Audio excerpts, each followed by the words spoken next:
Hello, my name's Adrian Richards. I'm a plastic and cosmetic surgeon based in the south of England.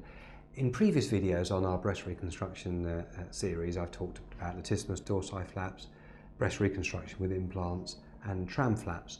And now I'm going to be talking a little bit about the difference between a tram flap and a DIEP flap. So let's just remind ourselves, both of these flaps use tissue to replace the lost breast tissue from a mastectomy with tissue from the lower part of the tummy. So it's the same tissue that's used in a tram flap and a DIEP flap, basically the tissue between your tummy button and your pubic skin area. Okay, so a tram flap stands for a transverse rectus abdominis muscle flap, which I've talked about in previous videos, which can either be kept attached, that's pedicled, or transferred as a free transfer where it's divided and separated from the body and the artery and vein supplying the tissue are joined up. And the medical term for joining up those blood vessels is to anastomose. So to anastomose the vessels means basically to join them up like pipes that are joined up. So your surgeon will need to anastomose the artery, bringing blood in, and the vein bringing the blood out. So a DIEP flap, that's a D-I-E-P flap. Let's just run through the letters in that again. So a D stands for deep, the I stands for inferior, the E stands for epigastric, and the P stands for perforator. Okay, now remember I said the rectus abdominis muscle, the straight muscle on your tummy, which is the six-pack muscle, has two blood supplies. Well, the blood supply from below is called the deep inferior epigastric blood vessel. Okay, so it's called deep because there's a superficial one which supplies the skin, and there's a deep one which comes from that big blood vessel in your groin straight into the muscle. So that's called the deep. Okay, it's called the inferior because it's the superior that comes in from the top to supply the muscle. The inferior comes in from the bottom. Epigastric is just basically a name for the lower part of the tummy, and the P is the important bit because that's P is for perforator. Okay, and the perforator is a blood vessel that comes from the main blood vessel. Perforator is a smaller blood vessel which works its way through the rectus abdominis muscle to the area of skin you're going to have removed. Let's just run through that again. So a tram flap relies on the same blood vessel, the deep inferior epigastric artery and vein, which bring blood in and out. With a tram flap, your surgeon removes a segment of your rectus abdominis muscle.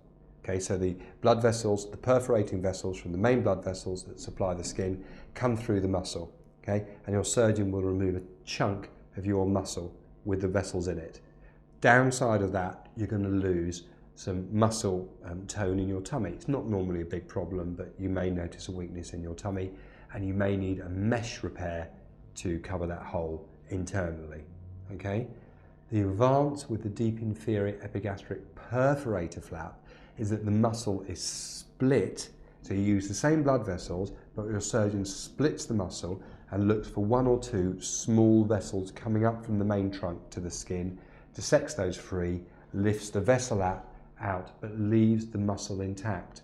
So although a tram flap and a DIEP flap use the same tissue, they basically treat the muscle differently. So a tram flap, a segment of muscle is removed, which may affect your tummy function, muscle wall function, but a DIEP flap, the muscle's split and the blood vessel is brought through, and then the fibres of the muscle contract normally and replace normally. So DIEP flap, you won't have any abnormality to your muscles of your tummy.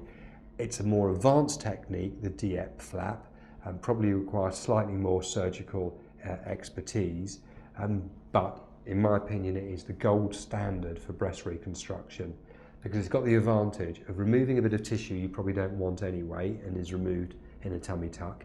It replaces your tissue of your breast, the tissue you've lost, with your own tissue, which can change and grow with you. The abdominal wall is going to maintain intact, so you won't lose any functional problem from your abdominal wall.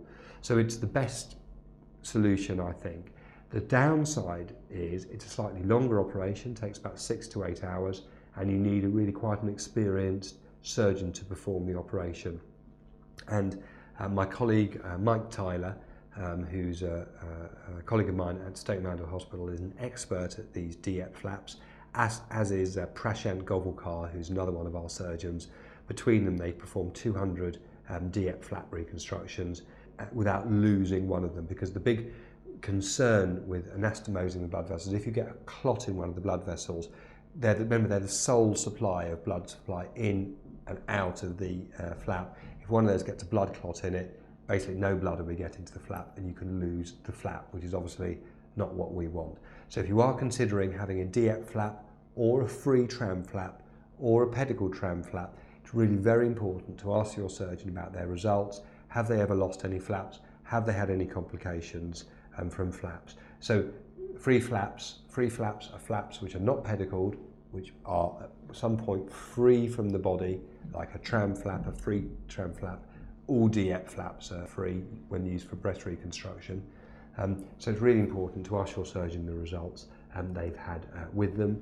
And I would thoroughly recommend my colleagues Mike Tyler and Prashant Govulkar if you are considering this type of surgery.